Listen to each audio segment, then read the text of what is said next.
કૃણાલભાઈ, આગામી 5 વર્ષમાં ભરૂચના રિયલ એસ્ટેટને તમે ક્યાં જુઓ છો કે શું ડિમાન્ડ હશે?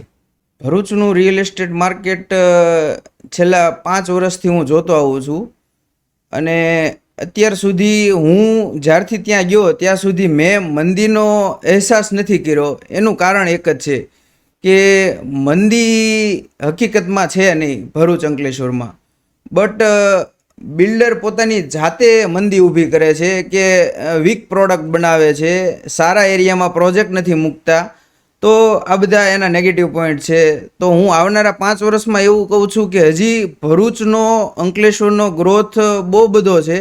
હું ધારું ત્યાં સુધી પ્રી બુકિંગ જો કસ્ટમરને મકાન બન્યા પહેલાંય તે 125 યુનિટ હું વેચી નાખતો હોય તો મકાનની ડિમાન્ડ છે અને રિયલ એસ્ટેટ માર્કેટ ત્યાં બહુ સારું છે. અને આવનારા 5-10 વર્ષની અંદર ગવર્મેન્ટનો સપોર્ટ એવો છે કે ત્યાં ફેક્ટરી એટલી બધી ડેવલપ થાય છે, ઉદ્યોગ અને કેમિકલ ઇન્ડસ્ટ્રીઝ એવડી મોટી છે, પ્લસ એક્સપ્રેસ છે, પ્લસ બુલેટ ટ્રેનનું સ્ટેશન છે કે જે અમારા પ્રોજેક્ટથી 2 કે 3 કિલોમીટર નિયરેસ્ટ છે.